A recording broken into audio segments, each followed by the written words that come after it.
सिंध जी सकाफ़त खे उजागर करण जे लाइ गवर्नमेंट मिडल स्कूल जुमो अगम में महफ़िल मौसीक़ी कोठाई वई, जंहिं जी मेज़बानी महफ़िल जे मोहर मोहम्मद अज़ीम लोलाई, जावेद अली जरबानी समेत ॿियनि कई, जंहिं में सूफ़ी फ़नकारनि, सुगड़नि ऐं सिंध जे नामियारे सुरीलनि फ़नकारनि क़ौमी गीत ॻाए ॻोठ जुमो अगम जे रवासनि खे झुमाए छॾियो। प्रोग्राम में पाकिस्तान पीपल्स पार्टी जे अॻवाननि मंज़ूर अली ॾाहाणी, अब्दुल नबी ओढाणो समेत गस्टा तालके जे तरफ़ां लियाकत अली लाशारी ऐं ॿिया शरीक थिया।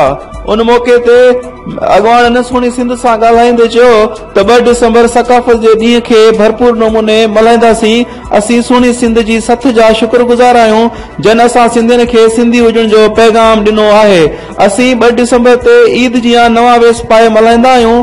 असांजी सिंध जी सकाफ़त काफ़ी साल पुराणी आहे, जंहिंखे सिंधी चैनलनि उजागर कयो आहे। ख़ासि करे सुहिणी सिंध KTN, आवाज़ टीवी समेत सिंध टीवी ऐं सिंधी अख़बारनि जसल आणनि, जन हिक सकाफ़त खे उजागर करण जे लाइ पंहिंजूं कोशिशूं ऐं महिनतूं कयूं आहिनि। रिपोर्ट हादी बख्श नूनारी, सुहिणी सिंध न्यूज़, रतो देरो।